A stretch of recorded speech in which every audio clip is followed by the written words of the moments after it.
Okay. I'm from Milwaukee, Wisconsin, and I went to the University of Wisconsin in Madison in the 60s.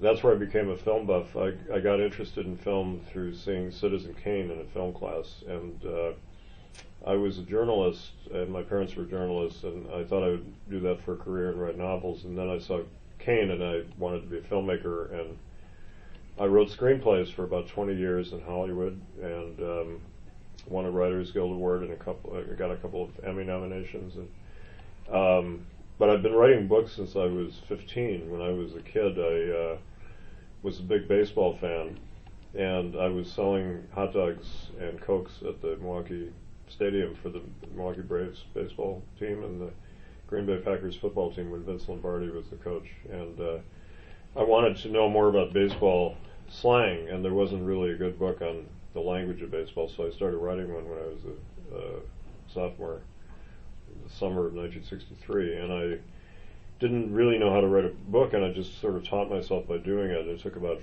3 years, but I didn't actually get that published until 17 years later. My father was an old sports writer, and he kept sort of urging me to publish it.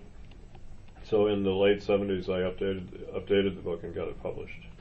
But so that kind of got me on the book writing kick, and I've been doing it ever since. And when I got to college, when I discovered Orson Welles, I started writing a critical study of him. And he was from Wisconsin and had lived in Madison, which I thought was interesting. And at the time, there wasn't much written on him in English. Now there are many, many books on him, but mine was one of the first. And so I spent 4 years studying him and writing a book about his films, a critical study. And through that, I got to meet him because my first visit to Hollywood in 1970, by then I was a journalist working for the local newspaper. My Welles book was virtually finished, and I was writing a biography of a critical study of John Ford with a friend of mine, Michael Wilmington. Ford was my favorite director and still is. And so I arranged a meeting with Ford in Hollywood in 1970, and I went there not knowing that Welles was in Los Angeles, and through the young director Peter Bogdanovich, who I admired, he was writing a book on Welles at the time. He introduced me to Welles, and I was really surprised because I thought Welles was in Europe, and I had been wanting to meet him for a long time. And what even surprised me more was he said, "We're about to start making a film. Would you like to be in it?" So I was kind of stunned because I'd never really acted. He put me in a film called The Other Side of the Wind, which I was in for 6 years. And he was, I think, the greatest actors director in the history of movies, and here I was, this non-actor, working for him. So I just kind of did whatever he told me to, and it was kind of my film school, because when I was in college, we only had 2 film courses. And the way I taught myself about films, I ran the Wisconsin Film Society, and we showed a lot of films on campus. We had many, many film societies, and it was a wonderful place to see films. But I learned a lot about the art of making films from working with Welles and watching him shoot for 6 years. And this film that I'm in is a satire of Hollywood, sort of in the Easy Rider era, as we now call it, when the young directors were taking over. And it's about an old director who's trying to make a comeback in that period, played by John Huston. And I'm supposed to be a young critic following him around, asking sort of silly film buff questions of this old guy. So I got to write my dialogue with Welles. He allowed the actors to collaborate on their own dialogue. So it was really an interesting creative experience. And the film still hasn't come out. It was never finished. He shot all of it, but he left it unfinished in terms of the editing. And there are still efforts underway to release it. And there were just stories about it in the press a couple of weeks ago, but it's still dragging on the rights and the ownership, and it gets very complicated. It's a long story, but it's a kind of a legendary unfinished film. But I got to do it, which was great fun. So I've done many books since then. I've done 2 more books on Welles, and I worked for Variety in Hollywood as a reporter and critic, which helped me learn a lot about the business. And then I started writing biographies in 1984. I started writing a biography of Frank Capra.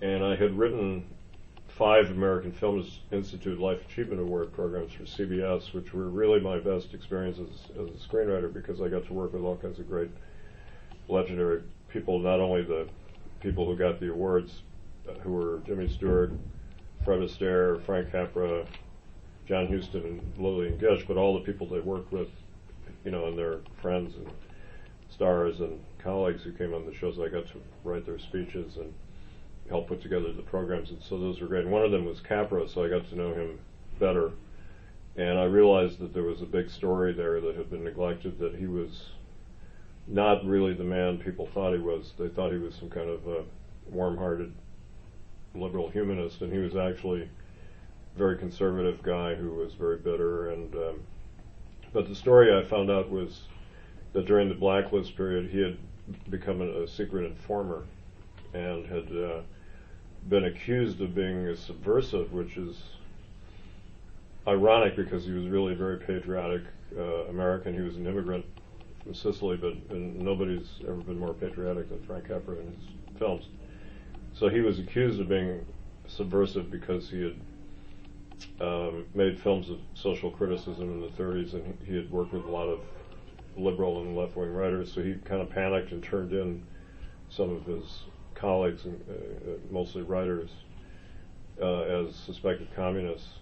And he did this secretly, and nobody knew about this, and I discovered this, and it sort of unlocked the mystery to me of why his career collapsed after World War II. He was a great filmmaker until he made It's a Wonderful Life, and then everything after that was downhill very precipitously. So that was a fascinating book. I spent 7.5 years on that, and since then I've done big biographies on John Ford, which took me a long, long time, and Steven Spielberg. Right.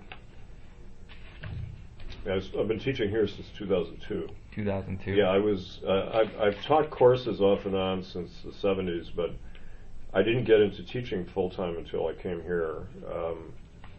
The job became available, and it's been very exciting for me to teach full-time. I'm still writing books, of course, while I teach, but it's very stimulating to work with students and get to exchange ideas with younger people. It keeps you on your toes. And I teach screenwriting as well as film history, so I get to use my expertise as a screenwriter. And I wrote a textbook on screenwriting, which is coming out next year, which is called Writing in Pictures, Screenwriting Made Mostly Painless, and mostly is in parentheses.